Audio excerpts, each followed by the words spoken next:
हरे कृष्ण दोस्तों, मैं हूं अनुज शर्मा। बहुत सालों से मैं आप लोगों को तरह तरह के अद्भुत अनुभव सुनाता हूं, प्रसंग सुनाता हूं, कहानियां सुनाता हूं, बहुत सारी बातें आप लोगों से करता हूं। तो कई बार आप लोगों के द्वारा ये पूछा गया कि मैं एक अभिनेता हूं, मेरे जीवन में ये बदलाव आया कैसे। तो आज मैं आपको अपने उन दो मित्रों से मिलवाने वाला हूं जो मेरे मित्र इस यात्रा में अद्भुत स्थान रखते हैं। उनमें से एक वो हैं जिन्होंने ठाकुर जी से मुझे परिचित करवाया, और दूसरे वो हैं जो मुझे जीवन में पहली बार वृंदावन लेकर के गए। मेरे प्रिय मित्र जब भी मुझसे मिलते हैं तो हम तीनों में सिर्फ चर्चा होती है हमारे परम मित्र की, और हमारे परम मित्र हैं हमारे लाडले ठाकुर जी। तो आइए आप लोगों को मिलवाता हूं मेरे उन दो मित्रों से। आइए। कृष्ण कृष्ण है राजू, वो सबसे बड़ा आकर्षण है। और देखिए हमारा जीवन कितना प्यारा बीत रहा है श्री कृष्ण से मिलने के बाद, है ना। उनके बगैर तो कुछ भी नहीं पंडित जी। बिल्कुल, उनकी मर्जी के बगैर तो पत्ता भी नहीं हिलता। ये सत्य है, ये सत्य है मित्र। क्या बात है। हरे कृष्णा मित्रों। हरे कृष्णा अनुज भाई, कैसे हो? मैं बहुत आज तो बड़े दिनों मिले हो भाई। कैसे हो अनुज? बहुत बढ़िया, बड़ी सही जगह बैठे हो यार। हाँ यार, बस आनंद ही आनंद हो। आनंद ही आनंद है। अनुज, तुम दुनिया को तो बड़े प्रसंग सुना रहे हो आजकल, पूरी दुनिया सुन रही है। एक प्रसंग हम भाइयों को भी बैठ के सुनाओ यहाँ, आनंद हो जाए। सुनाएंगे भाई, हमारे पास ठाकुर के अलावा है क्या। श्री हरि, हरि बोल, हरि बोल। श्री हरि। मैं आज है ना एक बड़ा अद्भुत प्रसंग सुनाता हूँ। सूरदास जी का नाम सुना है? हाँ। किसने नहीं सुना अनुज? तो हुआ क्या, सूरदास जी ठाकुर जी के अनन्य भक्त थे, बड़ा प्रेम करते थे ठाकुर जी से। तो सुबह मंदिर में जब आते थे मंगला आरती के समय, तो जब मंगला आरती होती थी तो ठाकुर जी को देख करके, अब क्योंकि उन्हें आंखों से दिखाई नहीं देता था, मन की आंखों से दिखाई देता था, तो देख करके मन की आंखों से ठाकुर जी का पूरा वर्णन करते थे। ठाकुर जी कैसे दिख रहे हैं, कैसी पोशाक पहनी है, कैसे मोतियों की माला पहनी है, फूलों का कौन सा हार डाला है, मोर मुकुट किस तरह का लगाया है, हरि बोल। सब कुछ बोलते रहते थे, सब कुछ बोलते। इतना सुंदर वर्णन करते थे जैसे ठाकुर जी दिख रहे होते थे। क्या बात।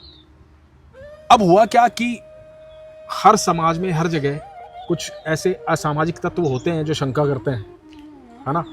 और ईश्वर शंका का विषय बिल्कुल भी नहीं है, क्या बात, है ना। तो कुछ लोगों को लगा कि ये जो सूरदास जी है ना, ये जानबूझ के बोलते हैं कि इनको दिखाई नहीं देता, इनको सब दिखाई देता है, क्योंकि इतना सुंदर वर्णन ठाकुर जी का ये करते हैं। तो ये कैसे बता पाते हैं कि ठाकुर जी ने ये पोशाक पहनी है, ठाकुर जी ऐसे लग रहे हैं। अद्भुत, अद्भुत। तो इन्होंने सोचा कि झूठ बोलते हैं सूरदास जी, इनको चेक करते हैं, टेस्ट करते हैं।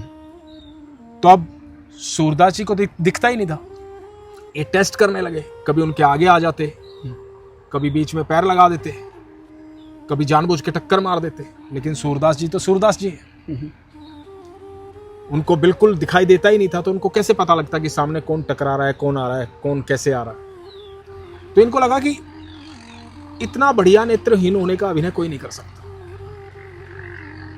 कुछ तो बात है, कुछ तो रहस्य है इसके पीछे। तो इनके मन में ये आया कि हो सकता है कि गोस्वामी जी इनके अच्छे मित्र हैं और बड़ा समय गोस्वामी जी के साथ ये बिताते हैं। हो सकता है कि गोस्वामी जी इनको बता देते हो कि भाई कल ठाकुर जी को मैं ये पोशाक पहनाऊंगा, इस रंग की पोशाक पहनाऊंगा, ऐसे तैयार करूंगा, ठाकुर जी को ऐसे श्रृंगार करूंगा। तो इन्होंने जाकर के गोस्वामी जी से पूछा कि गोस्वामी जी एक बात बताइए कि क्या आप सूरदास जी को सब कुछ बता देते हो कि कौन सी पोशाक ठाकुर जी को पहनाओगे, कौन सा श्रृंगार ठाकुर जी का करोगे, कैसे दिखेंगे ठाकुर जी, जो ये सुबह मंगला में आकर के रोज उनका वर्णन कर देते हैं इतना सुंदर। तो गोस्वामी जी ने कहा कि देखो भैया, जब भी सूरदास जी आते हैं तो हमेशा ठाकुर जी का वर्णन करते हैं, ठाकुर जी की बातें करते हैं, उनकी चर्चा करते हैं, अपने प्रेम के बारे में बताते हैं। क्या बात। ये कभी नहीं पूछते कि आप कैसी पोशाक पहनाओगे, कैसा श्रृंगार करोगे। इस तरह की कोई वार्ता हमारे बीच में होती नहीं। अब क्योंकि जिनके मन में शंका जन्म ले चुकी है, वो किसी भी उत्तर से संतुष्ट नहीं होंगे जब तक शंका खत्म नहीं होगी। अब उनके मन में शंका थी, तो उन्होंने कहा कि ठीक है गोस्वामी जी, अब आपको एक काम करना पड़ेगा। कल सुबह हम बताएंगे कि ठाकुर जी का श्रृंगार कैसा करना, कौन सी पोशाक धारण करवानी है, क्योंकि हमें इस बात पे विश्वास नहीं। तो गोस्वामी जी ने कहा कि भाई ठीक है, तुम्हें ऐसा लगता है कि ठीक है ठाकुर जी ऐसा कुछ चाहते होंगे, ये भी ठाकुर जी कोई लीला होगी ठाकुर जी की।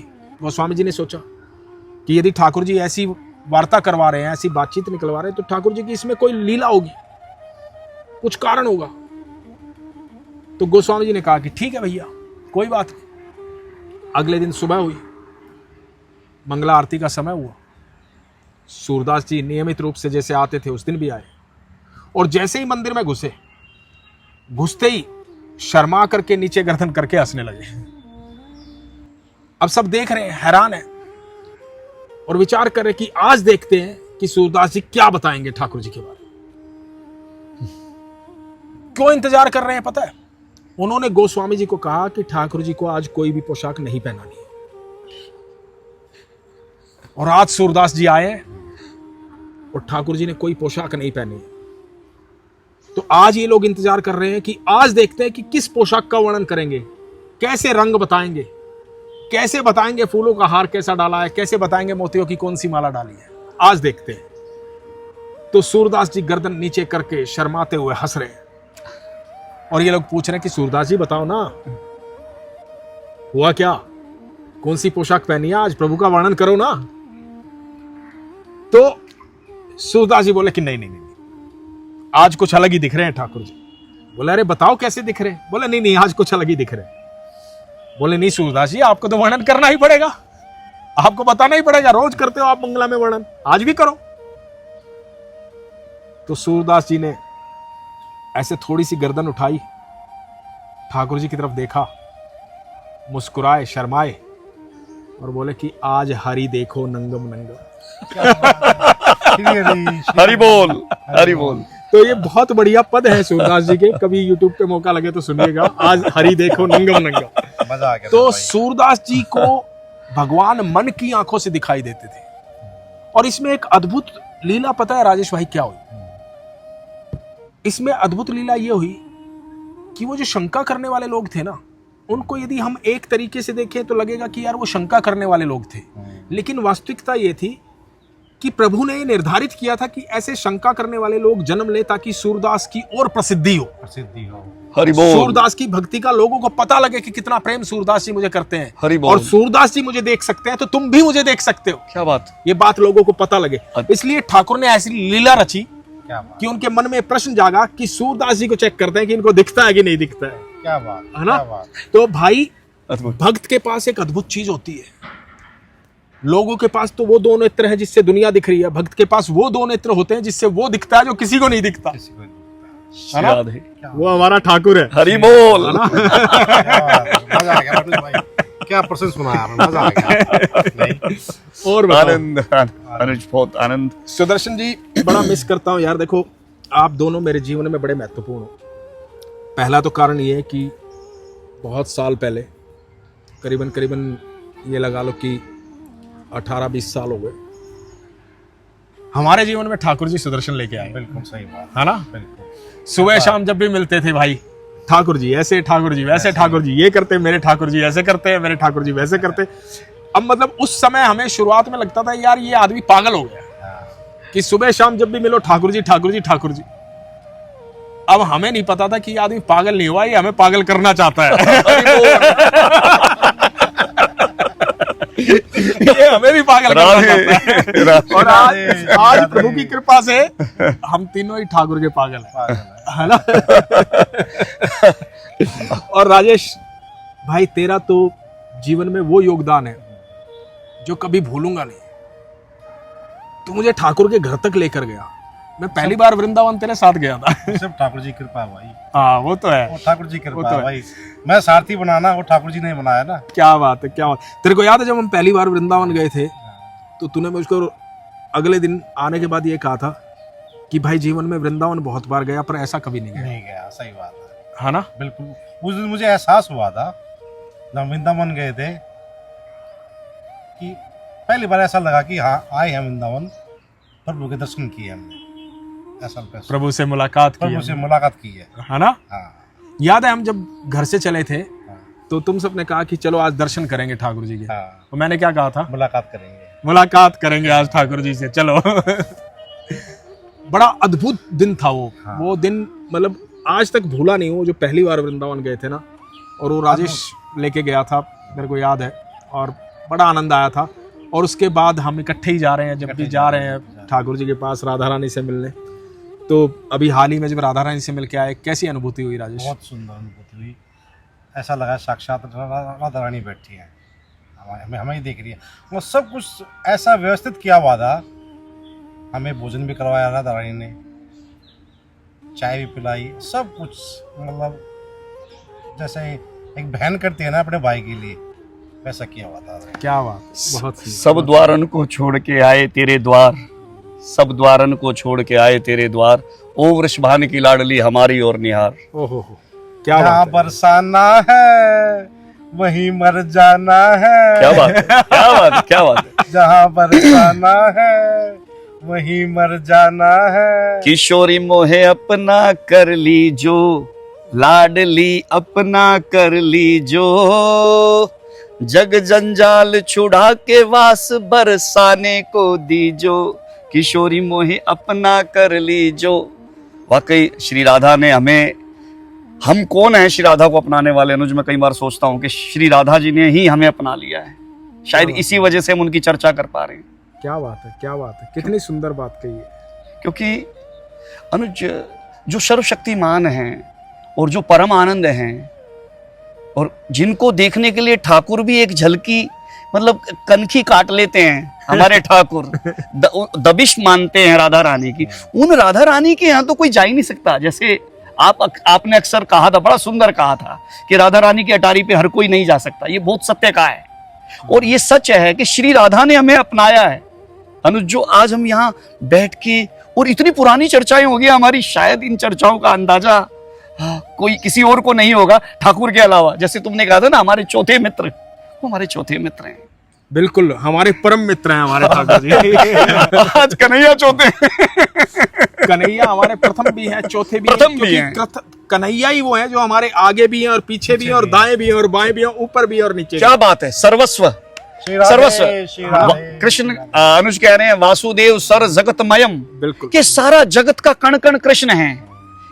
ये रोशनी, सुनहरी रोशनी कृष्ण है। हमारे मित्रों के हृदय में कृष्ण है, युगल जोड़ी सरकार हैं। ये आनंद ही तो है, इसके अलावा शायद संसार में कोई और आनंद है ही नहीं, और ये परमानंद है। अनुज, मैं उपनिषद पढ़ रहा था, हाँ। और उसमें मैंने एक लाइन बड़ी अद्भुत पढ़ी मित्रों, मैंने वो उसको तुम्हें सुनाना चाहता हूं। सुनाओ। उसमें था कि अगर ये संसार के लोग जितने भी जो ऐश्वर्य से जीवन जी रहे हैं, कितना भी बड़ा ऐश्वर्य उसके पास है, और अगर वो जितना भी बड़ा ऐश्वर्य है, और अगर वो भगवान तत्व से नहीं जुड़ा, श्री राधा तत्व से नहीं जुड़ा, तो उसके पास कुछ नहीं है।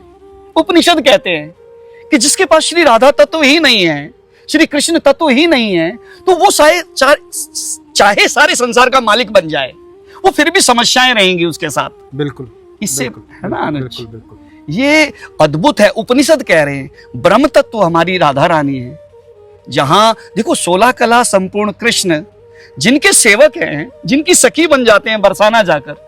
अनुज, इससे अद्भुत शायद जीवन में, ब्रह्मांड में ये घटना जो आज घट रही है, हम यहाँ बैठे चर्चा कर रहे हैं, तो ये उस तत्व की चर्चा कर रहे हैं जो परम ऐश्वर्य है। बिल्कुल। ये जगत ऐश्वर्य में उलझा हुआ है, और हम तो परम ऐश्वर्य के अधीन है। वो कृष्ण है, वो कृष्ण है, वो राधा है। मैं श्री राधा हमेशा है। एक बात बोलता हूँ सुदर्शन, और मैं बोलता नहीं, इस बात को मानता भी हूँ तहे दिल से, कि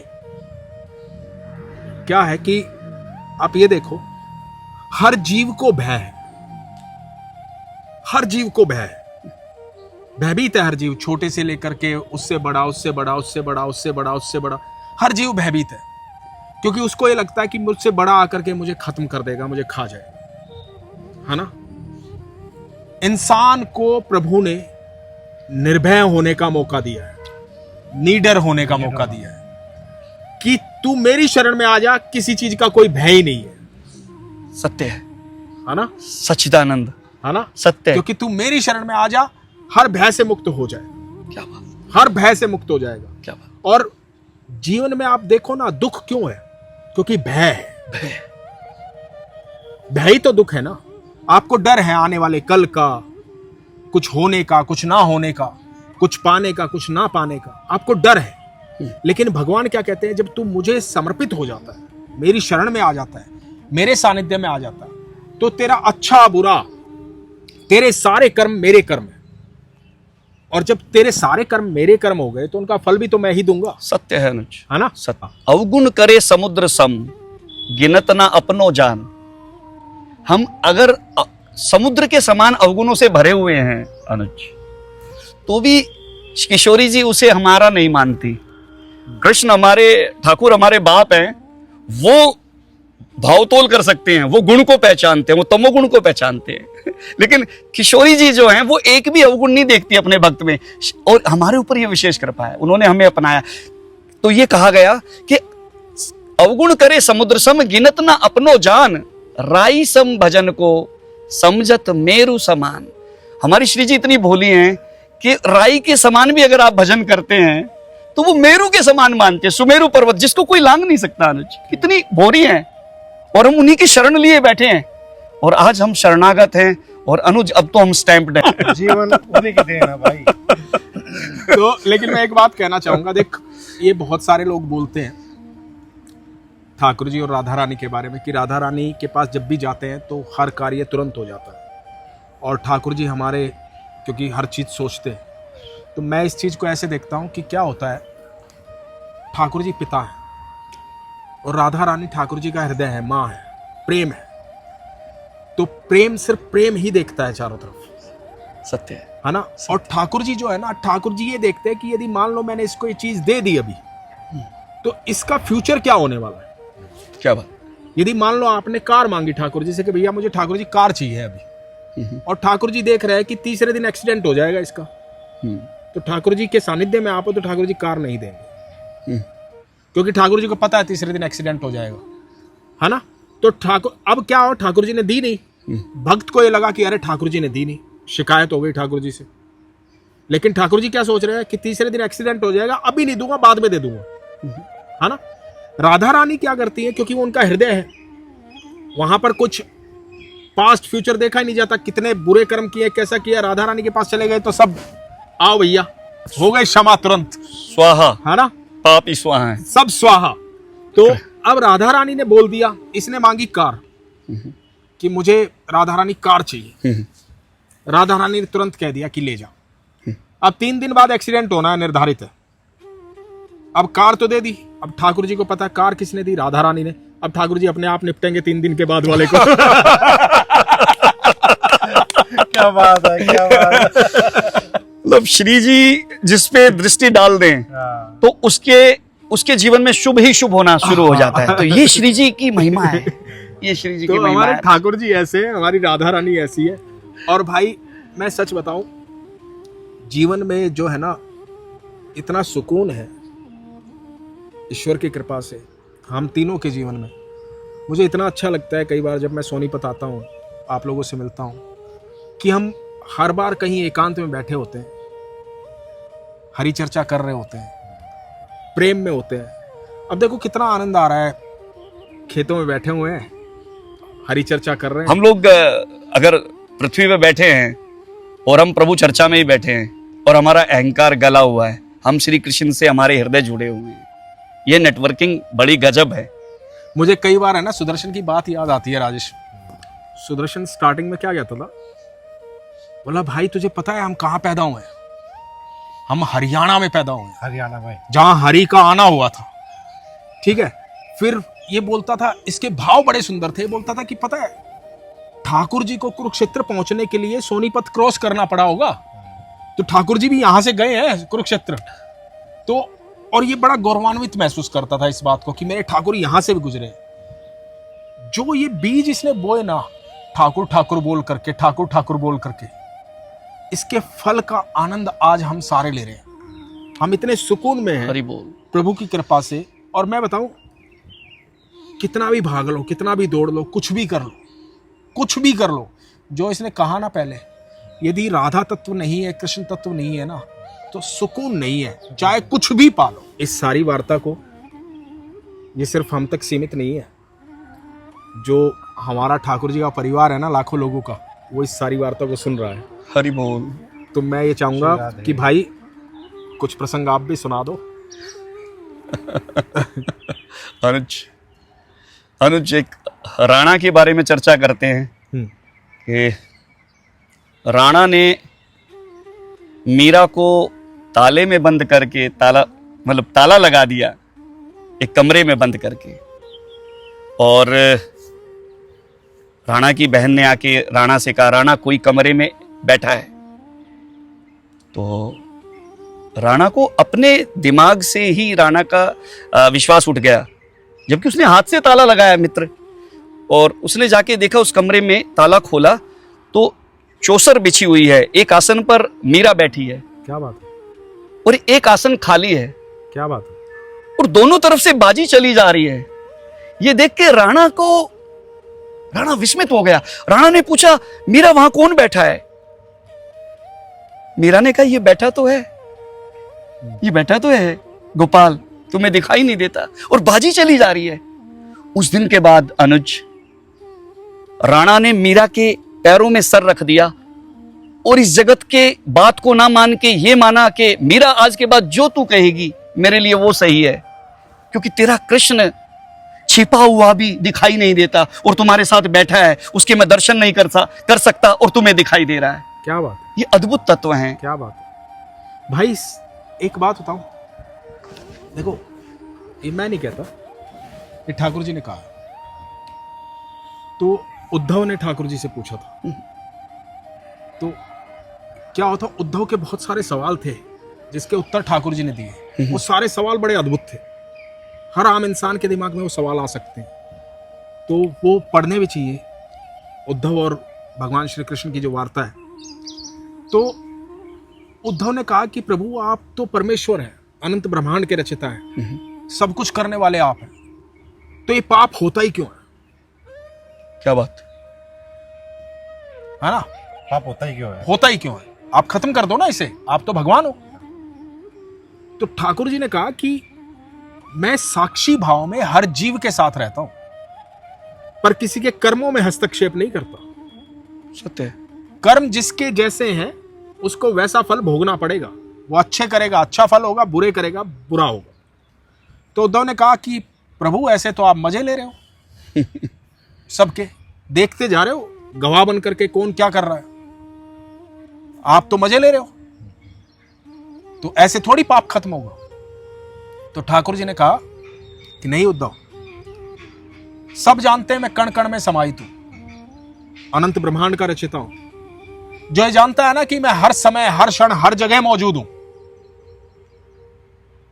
वो कभी कोई गलत कर्म नहीं करेगा। राइट। और जब भी कोई गलत कर्म करेगा वो सबसे पहले मुझे इग्नोर करेगा कि मैं हूं ही नहीं, और जो मुझे इग्नोर कर देगा उसे मैं इग्नोर कर दूंगा। उद्धव सत्य है ना। राधे राधे। ममई वांशो जीव लोके जीव भूता सनातना, मैं तुम्हारे हृदय में, हर जीव मेरा अंश है, कृष्ण कहते हैं, मौजूद हूं।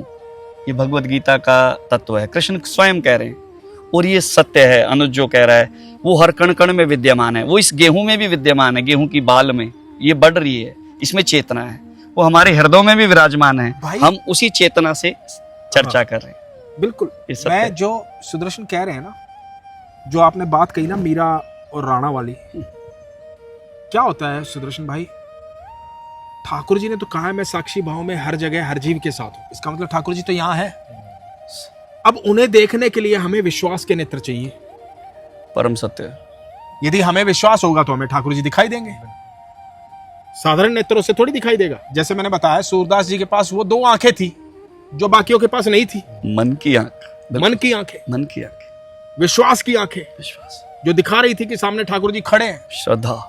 तो जब वो आंखें जीव के पास आ जाती, वो कैसे आती है? भक्ति से, आस्था से, विश्वास से, नाम जप से। और वो आंखें जब जागृत हो जाती है तो फिर आपको दिखाई देने लग जाते हैं ठाकुर जी। चलो एक प्रसंग सुनाता हूं बड़ा अद्भुत। सुनाओ। ये बताओ कि जगन्नाथपुरी में साल में 15 दिन मंदिर बंद रहता है, ये पता है आप लोगों को? नहीं पता? क्यों बंद रहता है वो जानो तुम। बताओ यार। अद्भुत बात है, भक्त और भगवान के बीच की सुंदर वार्ता। तो भगवान के एक भक्त हुए माधवदास। माधवदास जो थे ठाकुर जी के अनन्य भक्त थे, बेहद प्यार करते थे ठाकुर जी से। हुआ क्या कि सारा जीवन उन्होंने ठाकुर जी के अलावा कुछ देखा ही नहीं। अच्छा। जितने रिश्ते थे वो ठाकुर जी में, तो वो सामाजिक थे ही नहीं, उनके लिए सारी दुनिया ठाकुर जी थे। क्या बात। अब समय बीतने लगा, बुजुर्ग होने लगे। अब जब बुजुर्ग होने लगे तो उनके पास तो ठाकुर जी के अलावा कुछ था ही नहीं। वो बीमार पड़ गए, लूज मोशन हो गए, कई तरह की तकलीफें आ गई, तबीयत खराब रहने लगी और धीरे धीरे शरीर कमजोर हो गया। इतना कमजोर हो गया कि उठा नहीं जा रहा था। उनको इस बात की तकलीफ नहीं थी कि भाई मैं बीमार हूं, मुझे लूज मोशन हो गए, तकलीफ ज्यादा हो रही है। तकलीफ इस बात की थी उनको कि मैं मेरे ठाकुर जी की सेवा नहीं कर पा रहा, मेरे ठाकुर जी को भोग नहीं लगा पा रहा हूं, उनको पोशाक नहीं पहना पा रहा हूं। इस बात के लिए रोते थे वो। इस भाव की वो तकलीफ थी उनको कि मैं सेवा नहीं कर पा रहा। मैं सेवा नहीं कर पा रहा, इस बात के लिए रोते थे। और एक दिन बेहोश हो गए। बेहोश होने के बाद बताते हैं कि एक 7-8 साल का सुंदर सा बच्चा आया, घुंघराले बालों वाला, मोटी मोटी आंखों वाला। तो समझ गए होगे आप लोग कन्हैया हमारे। तो जैसे आप लोग समझ गए ना इतना बोलते ही, तो बालक जब माधव दास के पास आया तो माधव दास को स्पर्श किया और बोले कि बाबा अब चिंता मत करो, मैं करूंगा तुम्हारी सेवा। तो माधव दास की आंखें खुली, माधव दास की आंखें खुली और माधव दास ने आंखें खोलते ही देखा, बोला प्रभु आप? तो ठाकुर जी बोले पहचान लिया? बोला अरे प्रभु आपको क्यों नहीं पहचानूंगा। अब तक क्या हो रहा था कि माधव दास ठाकुर जी को देखता जरूर था लेकिन प्रकट में पहली बार देख रहा था। तो माधव दास जी ने ठाकुर जी को कहा, ठाकुर आप? ठाकुर जी बोले मैं आपकी सेवा करने आया हूं। माधव दास जी, मैं खिचड़ी बनाऊंगा आपके लिए, मैं भोजन तैयार करूंगा, मैं आपके वस्त्र धोऊंगा, मैं आपकी सेवा करूंगा, निश्चिंत रहो बाबा। तो माधव दास जी ने बोला कि नहीं प्रभु, ये तो पाप हो जाएगा, ऐसा कार्य मत करो, आपकी सेवा करना मेरा कर्तव्य है। तो ठाकुर जी बोले कि जिस प्रकार आपने पूरे जीवन भर अपना कर्तव्य मान के मेरी सेवा की है, उसी प्रकार मैं भी अपना कर्तव्य निभाने आया हूं आपकी सेवा करने। आप मेरे अनन्य भक्त हैं, मैं आपसे बेहद प्रेम करता हूं, तो मैं आपकी सेवा करूंगा, निश्चिंत रहो। अब ठाकुर जी लगे खिचड़ी बनाने, उनके वस्त्र धोने। माधव दास के मन में एक प्रश्न आया, और प्रश्न किसी के भी मन में आ सकता है। माधव दास ने पूछा कि प्रभु एक बात बताइए कि आप तो अनंत ब्रह्मांड के रचयिता हैं, सब कुछ आपने बनाया है, तो आप मेरी सेवा कर रहे हैं, इतना कष्ट ले रहे हैं, आप मुझे ठीक क्यों नहीं कर देते? सही, बिल्कुल सही क्वेश्चन किया उन्होंने। क्या बात, बहुत बढ़िया। तो प्रभु ने क्या जवाब दिया? प्रभु बोले माधव ये तुम्हारे प्रारब्ध हैं, किसी के कर्मों में मेरा कोई हस्तक्षेप नहीं होता। तुम्हारे प्रारब्ध के समय में, क्योंकि तुम मेरे भक्त हो, मैं तुम्हारे साथ खड़ा रह सकता हूं, लेकिन प्रारब्ध तो तुम्हें काटने पड़ेगा। सत्य है, सत्य सत्य वचन है ना? तो माधव दास बड़े विस्मित निगाहों से ठाकुर जी को देख रहे थे, हैरान थे। ऐसा देख करके फिर ठाकुर जी ने कहा कि तुम मेरे अनन्य भक्त हो, बेहद प्रेम करते हो मुझसे, इसलिए मैं क्या कर सकता हूं, तुम्हारे 15 दिन बाकी बचे हैं इस प्रारब्ध के, तुम बैकुंठ जाओ और ये 15 दिन तुम्हारे प्रारब्ध मैं काटूंगा। हरि बोल। ठाकुर सेवा में लग गए। और राजेश भाई वो 15 दिन माधव दास जी तो तुरंत बैकुंठ चले गए ठाकुर जी के धाम, और वो 15 दिन ठाकुर जी ने बीमार रह करके काटे हैं। क्या बात है। इसीलिए बंद माधव दास होते की हैं, जगह, इसीलिए 15 दिन बंद होते हैं। इसीलिए 15 दिन जो है जगन्नाथपुरी बंद रहते हैं। और बंद नहीं रहते, भगवान को उन 15 दिनों में रोज डॉक्टर देखने आता है, चेकअप करने। क्या लीला है मेरे प्रभु की, अद्भुत। रोज उनको फल खिलाया जाता है, काढ़ा पिलाया जाता है। हरि बोल। हाँ हरि बोल। उनकी खूब सेवा होती है उन 15 दिनों में। ये सेवा जाननी चाहिए सभी को, ठाकुर की अद्भुत सेवा है ना? इससे बात का तात्पर्य ये है कि यदि आप ठाकुर के सानिध्य में हो ना, तो ठाकुर आपके प्रारब्ध काटने आपके साथ खड़े हो जाते हैं। यदि आपको कई बार लगता है ना कि आप भगवान की आराधना कर रहे हो, पूजा कर रहे हो, विश्वास करते हो, मंदिर जाते हो, नाम जाप करते हो, सब करते हो, लेकिन तकलीफें जीवन में आ रही है, तो तब आपको ये सोचना चाहिए कि ये तकलीफ शायद और बड़ी हो जाती यदि मैं ईश्वर के सानिध्य में नहीं होता, क्योंकि इस समय मेरे प्रारब्ध का समय चल रहा है और ठाकुर जी मेरे साथ खड़े हैं, तो इसलिए तकलीफ छोटी है और सहनीय है। और यकीन मानना, जो ठाकुर जी के सानिध्य में होता है ना, उसकी तकलीफें जो भी आती है ना वो सहनीय होती हैं, असहनीय नहीं होती है। असहनीय तो तब होती है जब वो उनके सानिध्य में नहीं होता है। तो भगवान तो हर पल हर क्षण हर व्यक्ति के साथ, हर जीव के साथ साक्षी भाव में मौजूद हैं। राजेश, अनुज ऐसे ऐसे प्रसंग ढूंढ के कहां से लाता है, मतलब बड़ा अद्भुत है। ठाकुर जी की विशेष कृपा इनके ऊपर, पूरी दुनिया को सुना रहे हैं, और हमें जो ये प्रसंग सुनाया ये भी एक अद्भुत है और विचित्र है, प्रभु की विचित्र लीला है। ठाकुर जी की राधारानी की विशेष कृपा इनके ऊपर। प्यार है भाई ठाकुर जी का। ये विशेष कृपा है, हरी कृपा है। हाँ, बैठते हैं कहीं, है ना। अनुज भाई, मुझे प्रसंग याद आ गया विदुर जी के घर का, हाँ, और बड़ा सुंदर प्रसंग है, मैं सुनाना चाहूंगा आज आप लोगों को। बिल्कुल सुनाओ। आपको पता है विदुर जी का किरदार मैंने किया था सूर्यपुत्र। क्या बात, बड़ा अद्भुत किया था आपने, हूबहू विदुर लग रहे थे आप। प्रभु कृपा। जब श्री कृष्ण महाराज दुर्योधन का 56 भोग ठुकरा कर विदुर जी के घर गए, तो जो विदुरानी थी वो बड़ी भावुक हो गई, क्योंकि विदुरानी को लगा कि हमारे घर भगवान आए हैं, और उनका हृदय द्रवित हो गया। उनकी आंखों से अश्रु बहने लगे भगवान कृष्ण को देखकर। तो वो केला प्रसाद उनके पास में था, तो विदुरानी जी क्या करती, केले को छील के गिरी तो डाल देती नीचे, और भगवान को केला पकड़ा देती। क्या बात, वाह। और हमारे ठाकुर ऐसे हैं राजेश, अनुज भाई, कि केले के छिलके को ही खाने लग गए और विदुरानी की तरफ देखते रहे। ऐसा लगा जैसे भगवान बस उनको दृष्टिपात करने के लिए आए हो। क्या बात। भगवान को भोजन से कोई लेना देना नहीं है, भगवान उनके प्रेम को समझ के छिलके को ही खाने लगे। इतनी देर में, थोड़ी देर में विदुर जी आ गए, और विदुर जी ने दूर से वो दृश्य देखा, और विदुर जी थोड़ा सजग हुए, और उन्होंने विदुरानी को कहा, अरे तुम क्या कर रही हो, भगवान हमारे घर आए हैं और तुम भगवान को छिलका खिला रही हो। तो विदुर जी ने बड़े सजग होकर एक केला छीला और ठाकुर को दिया, हमारे कृष्ण भगवान को दिया खाने के लिए। तो भगवान उस केले को खा के मुस्कुराने लगे, और साथ ही विदुर जी ने एक प्रश्न दाग दिया, प्रभु कैसा लगा? कृष्ण मुस्कुरा के बोले, काका, विदुर काका, ये छिलके जितना स्वाद नहीं है, गिरी में उतना स्वाद नहीं है जितना छिलके में था। क्या बात। यानी कि हमारे भगवान भी भाव प्रमुख हैं। बिल्कुल बिल्कुल बिल्कुल। अगर आपकी भावना सतत आपके भीतर नहीं बह रही तो हम भगवान से कटे हुए हैं। बिल्कुल राजेश भाई, अनुज भाई, बिल्कुल। हमारी भावना ने ही हमें श्री कृष्ण से जोड़ा है। अनुज आज यहां आके ये चर्चा कर रहे हैं, ये वो भावना है, ये वो प्रेम है जो हम तीनों के हृदय में वो नदी बह रही है, वो गंगा बन गई है। एक बात बताता हूँ, सुनो, बड़ी सुंदर बात आ गई दिमाग में। आप ये देखो, जब सुदामा भगवान श्री कृष्ण के पास गए तो सुदामा का सर्वस्व क्या था? वो थोड़े से दाने, मुट्ठी भर दाने, एक मुट्ठी चावल, वही था उसकी संपत्ति। जो कुछ था वही था उसके पास, है ना।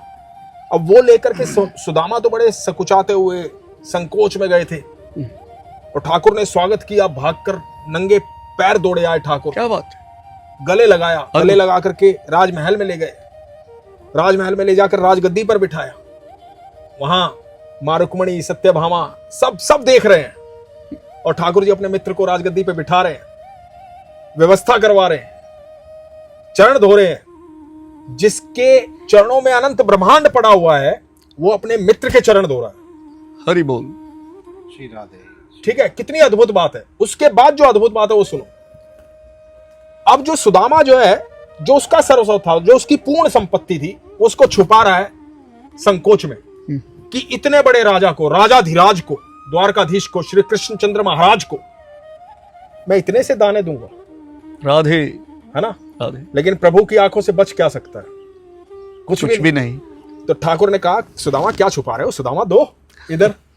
सुदामा संकोच में बुला रहे, दो सुदामा। सुदामा ने वो दाने दिए उनको। क्या बात। और प्रभु ने उसका भोग लगाया। सिर्फ प्रभु ने भोग नहीं लगाया, जब प्रभु किसी चीज का भोग लगाते हैं तो संपूर्ण सृष्टि की तृप्ति होती है ना। सोचो, जब सुदामा ने अपनी सर्व संपत्ति ठाकुर को दे दी तो ठाकुर ने भी अपनी सर्व संपत्ति सुदामा को दे दी। हरि बोल, श्री राधे, है ना। राधे। तो भगवान क्या कहते हैं, जिस भाव से तू मुझे पूजेगा, श्रीमद् भगवत गीता में भगवान ने कहा है कि जैसा तुम मुझे पूजोगे, जैसा तुम मुझे भजोगे, वैसा मैं तुम्हें भजूंगा। ये सत्य है ना। बिल्कुल। अब सुदामा का भाव क्या था कि मेरी संपूर्ण संपत्ति ये है, मैं ठाकुर जी के लिए लेके जा रहा हूं, ये भाव था ना। अब भगवान ने क्या कहा कि जैसा तुम्हारा भाव होगा, जैसा तुम मुझे भजोगे, मैं तुम्हें वैसा भजूंगा। अब भैया ठाकुर जी के पास तो अनंत ब्रह्मांड है उसने अपनी संपत्ति दी, ठाकुर जी ने अपनी संपत्ति दे दी, है ना। तो आप देखो कितने सरल है हमारे कन्हैया, हमारे ठाकुर जी, कि भैया थोड़ा सा आप बढ़ो तो एक कदम। क्या बात है ना। अच्छा, वो तेरे वाली बात है, बड़ी सुंदर बात तूने बोली थी कि भाई तुम एक कदम बढ़ रहे हो, तो उसके तो एक कदम में एक लोक है भाई, है ना। तीनों लोक नाप दिए थे 3 कदम में राजा बलि के सामने। क्या बात, क्या बात, अद्भुत। तो आपका एक कदम तो पूरा एक लोक नाप देगा ठाकुर का। आप अपना भाव दिखाओ, वो अपना भाव दिखाएंगे। अनुज भाई, ये सत्य है कि इस जगत में जो सबसे बड़ा ऐश्वर्य है, हमारे ठाकुर उससे परे परम ऐश्वर्य हैं। हाँ। ये जगत सारा ऐश्वर्य के चक्कर में फंसा हुआ है और उसी में रो भी रहा है, हंस भी रहा है, उसमें सारे भाव उत्पन्न हो रहे हैं। बिल्कुल। लेकिन भगवान तो परम ऐश्वर्य हैं। बिल्कुल। वो सेठों की तिजोरी में बंद नहीं हो सकते, उसे आपको नाम जाप करना पड़ेगा, सुमरण करना पड़ेगा। बिल्कुल। उनकी लीलाएं सुननी पड़ेंगी। जैसे अनुज सुना रहे हैं, राजेश चर्चा करते हैं और हरि चर्चा होती है। जब तक ये हरि चर्चा घर घर ना हो, बिल्कुल, एक एक हर जगह ना हो, ट्रेन के डिब्बे में ना हो, तब तक हमारे जीवन में शांति नहीं आएगी। देखो, सत्य है। ये जो बात सुदर्शन आपने कही ना, इस बात से एक प्रसंग याद आ गया मुझे। जो भगवान के सानिध्य में रहता है ना, उसको पता भी नहीं होता उसका जीवन कब बदल रहा है। हम अपने ही जीवन से देख लें कि हमारे जीवन किस तरह से बदले हैं, है ना। तो एक प्रसंग सुनाता हूं छोटा सा। क्या हुआ कि एक साधु थे और एक उनका शिष्य था। सूरज ढलने का समय था, जा रहे थे, साधु महाराज को बड़ी प्यास लगी। शिष्य को बोला, प्यास लगी है भाई, पानी की आवश्यकता है। तो शिष्य ने देखा कि दूर खेतों में कहीं रोशनी आ रही है, तो कहा कि महाराज यहाँ चलते हैं, यहाँ शायद पानी की व्यवस्था होगी। दोनों चले गए, वहां पे चले गए तो दरवाजे पर दस्तक दी। एक झोपड़ी थी कुटिया नुमा, तो अंदर से आदमी निकला। उसने देखा साधु महाराज और शिष्य को, बड़ा नतमस्तक हुआ, बड़ा प्रणाम किया, क्योंकि वो भी भगवान के सानिध्य में रहता था, ईश्वर की भक्ति में लीन रहता था, इसलिए सम्मान किया। और बोला, महाराज बताओ क्या आज्ञा है। तो महाराज ने कहा कि भैया प्यास लगी है। तो उन्होंने कहा कि आओ जल ग्रहण करो। जल ग्रहण करवाया। बोला कि महाराज देखो, जल तो ग्रहण कर लिया, लेकिन ये तो भोजन का समय है, भोजन करके ही जाना। तो उसने बड़े प्रेम से भोजन भी करवाया। अतिथि देवो भव। और वो तो भगवान के सानिध्य में रहने वाले को तो एक साधु महाराज में भगवान ही दिखते हैं ना जाने किस रूप में नारायण मिल जाए। तो भोजन करवाया। जब भोजन करवाया, भोजन से तृप्ति हो गई, तो साधु महाराज ने पूछा कि ये जो जमीन पड़ी है तुम्हारे घर के आसपास, कुटिया के आसपास, जमीन किसकी है। तो उस व्यक्ति ने कहा कि जमीन मेरी है महाराज। बोला, तो इसे बोते नहीं हो। बोला, नहीं, बोने की आवश्यकता नहीं होती, मेरे यहाँ भैंस है, बहुत दूध देती है। वो इतना दूध देती है कि हमारे घर का गुजारा चल जाता है, उसको बेच के धन भी आ जाता है, तो किसी चीज की आवश्यकता पड़ती ही नहीं, संतुष्ट है, खुश है। तो साधु महाराज ने कहा कि अच्छा, ये तो बड़ी सही बात है। अब साधु महाराज जाने लगे तो उन्होंने कहा कि नहीं महाराज, विश्राम कीजिएगा, सुबह जाइएगा, भोजन हो गया, अभी रात्रि में कहाँ जाओगे। तो साधु महाराज ने कहा कि ठीक है, सो जाते हैं। सो गए। आधी रात्रि में साधु महाराज ने अपने शिष्य को उठाया और कहा कि भाई चलो। शिष्य आधी रात्रि में उठा। साधु महाराज बाहर निकले, बाहर निकल के वो भैंस खोल ली। हरि बोल। भैंस जैसे ही खोली, शिष्य को शंका हो गई। शिष्य बोला, महाराज ये क्या कर रहे हो। बोला, ये भैंस लेके चल रहे हैं। बोला, अरे कहाँ लेके चल रहे हो। बोला, आश्रम में लेके जाएंगे, बहुत दूध देती है, उसने बताया। बोला, लेकिन उसका तो जीवन यापन इसी से होता है ना, ये तो हम गलती कर रहे हैं, चोरी कर रहे हैं। तो साधु महाराज ने कहा, कोई चोरी वोरी नहीं कर रहे, वहां भी लोगों का भला होगा, ले चलो। अब साधु महाराज की बात शिष्य इनकार कैसे करे, लेके चले गए। अब कई साल बीत गए। जो साधु महाराज थे वो तो बैकुंठ धाम चले गए ठाकुर जी के पास।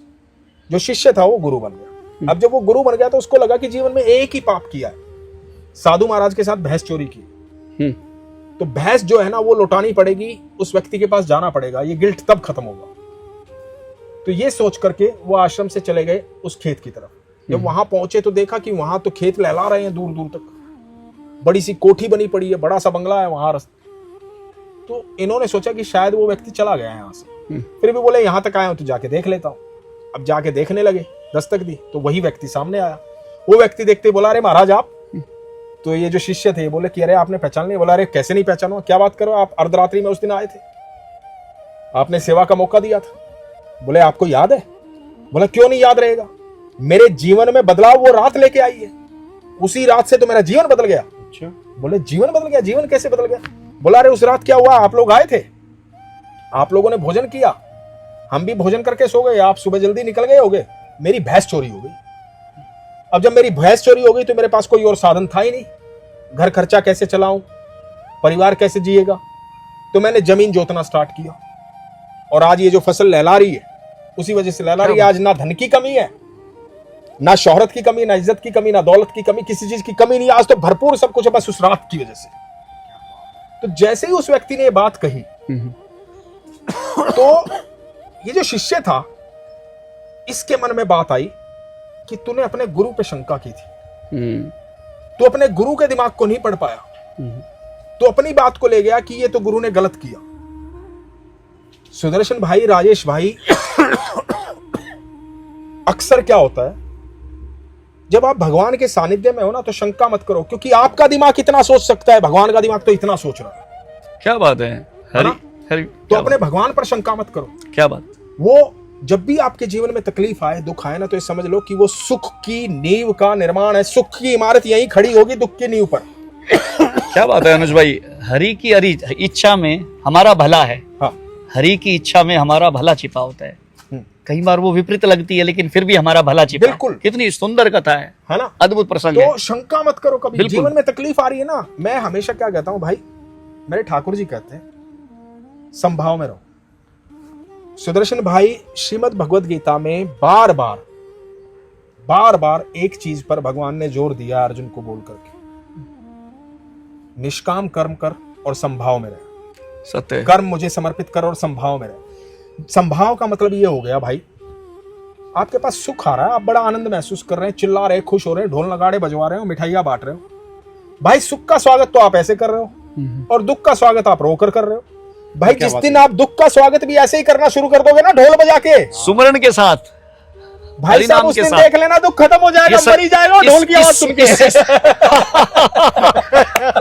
इस संसार में भी दुख नहीं रह सकता अगर आप दुख के समय पे भी सुमरण करें, है ना। अगर दुख के समय पे भी सुमरण करें। दुख को दिख गई ना कि यार मेरे आने पर भी मिठाइयां बट रही है, ढोल बज रहे हैं, वो आवाज सुन के मर जाएगा भाई। अनुज बड़ा सुंदर याद आ गया, भर्जनम भव बीजा नाम, दुख के बीज को कूट देता है प्रभु का नाम। भर्जनम भव बीजा नाम, मार्जनम सुख संपदाम, सभी सुख संपदा, धन, ऐश्वर्य, आयु, यश, बल सब देने वाला है प्रभु का नाम, उसी से हम बचते हैं। क्या बात। तर्जनम यमदूता नाम, जिस नाम को सतत भजने से यमराज आपसे 100 मीटर दूर खड़ा होता है डर के, यमराज भी भयभीत रहता है जिस नाम से। तर्जनम यमदूता नाम, राम रामेति गर्जनम, उस हरि नाम को भजने में आपका क्या जाता है भाई, भजो, आनंद करो। आप याद करो ना श्री कृष्ण का वो कमरा जिसमें अर्जुन बिल्कुल भाव के साथ गया अनुज भाई कि मैं प्रभु से मिलने जा रहा हूं, और दुर्योधन अहंकार के साथ गया उस कमरे में कि ग्वाला है, ये छलिया है, ये सबको मूर्ख बनाता है। वो भगवान को एक छली मान के गया, अहंकार वश गया। और देखिए अर्जुन उस कमरे में पहले गया, दुर्योधन पहले गया, तो वो सिराने जाके बैठ गया भगवान के, और भगवान ने आंखें नहीं खोली। भगवान कितने स्मार्ट हैं, भगवान ने आंखें ही नहीं खोली।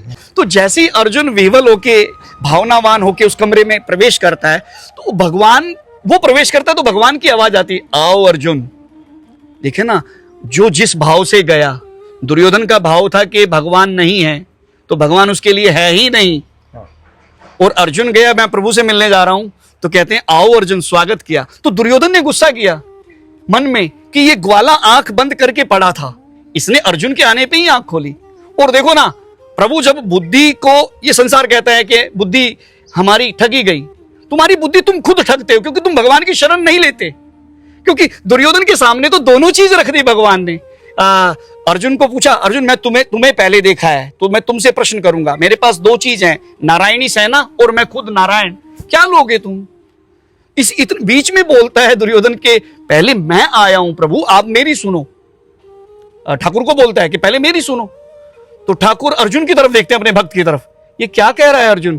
तो भक्त विनम्र होता है, अर्जुन कहता है प्रभु इसी की सुन लो। और ठाकुर उसके सामने भी दोनों चीज रख देते हैं, फिर भी वो सेना मांग के ले जाता है और उसकी बुद्धि को ठग लेते हैं ये कह के कि मैं हथियार नहीं उठाऊंगा।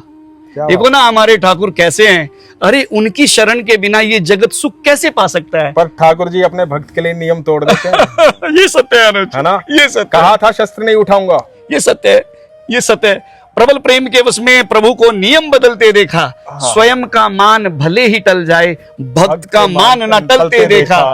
भीष्म जी के लिए हथियार उठा लिया। भीष्म देखो ना, भीष्म कहते हैं मैं प्रभु की शपथ तोड़वाऊंगा, मैं हथियार उठाऊंगा और वो मेरे खिलाफ उठाएंगे। और इधर अर्जुन कमजोर पड़ रहे थे, इधर अर्जुन कमजोर पड़ रहे थे, दोनों की रक्षा की भगवान एक तीर से ठाकुर ने दो बिना हथियार चलाए। क्या बात है, हरि बोल। प्रभु तो प्रभु है भाई। देखो मैं इसलिए हमेशा कहता हूँ दोस्तों, नाम जाप करो, ईश्वर के सानिध्य में रहो, भगवान से प्रेम करो।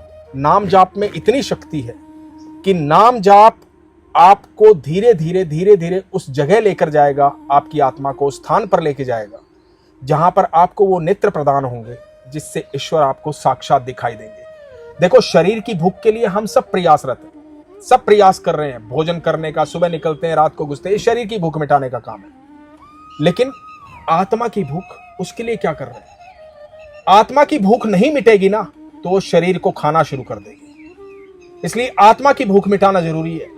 यदि आत्मा की भूख तृप्त हो गई ना तो शरीर इतना स्वस्थ रहेगा, शरीर के अंदर से तेज निकलेगा, चेहरे पर तेज दिखाई देगा, लोगों को प्रकाश दिखाई देगा, क्योंकि आत्मा की भूख तृप्त होनी चाहिए, आत्मा को शांति मिलनी चाहिए। और आत्मा की शांति कब है?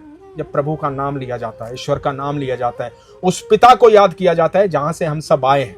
वो जो प्रवाह हमारे और उसके बीच में है ना, उस प्रवाह को तीव्र किया जाता है जब वो नाम जाप से होता है। क्योंकि नाम जाप एक ऐसी शक्ति है जो आपके चारों तरफ अदृश्य घेरा बनाती है और आपको हर नकारात्मक ऊर्जा से बचाती है। वो घेरा किसी को दिखाई नहीं देता पर होता है।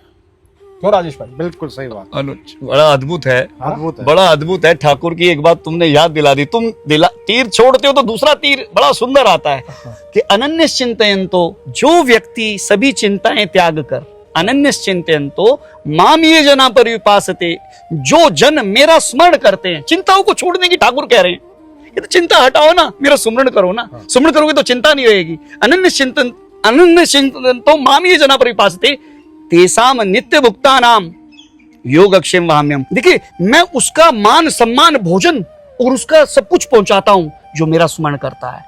अनुज ठाकुर ऐसा कह रहे हैं। हमारे ठाकुर कितने प्रेमी हैं। अरे वो बहुत प्रेमी भाई, उनके प्रेम में ही तो हम बंधे बैठे हैं यार। कुछ सुनाना चाहते हैं भाई? दो शब्द बोल दे। राधे। जहाँ बरसाना है, जहाँ बरसाना है वहीं मर जाना है, जहाँ बरसाना है वहीं मर जाना है। राधे राधे राधा हमारी स्वामिनी, हम राधा के दास, जन्म जन्म हमें दीजिए बरसाने को वास। क्या बात, राधे चित चोर। क्या बात, क्या बात। श्री राधा है, जाना नहीं है कहीं और, जहाँ श्री राधा है। क्या बात है। राजेश के भाव अद्भुत है, भाव में प्रेम में है। दोस्तों आपसे विदा लेते हैं, फिर कभी मुलाकात करेंगे हम तीनों, फिर आपसे वार्ता करेंगे, आपसे बात करेंगे। और जो मैं हमेशा कहता हूं उस बात का ध्यान रखिएगा, अपने विश्वास को मजबूत रखिए, अपना ख्याल रखिए। हरे कृष्ण। हरे कृष्ण। राधे राधे राधे राधे श्री राधे।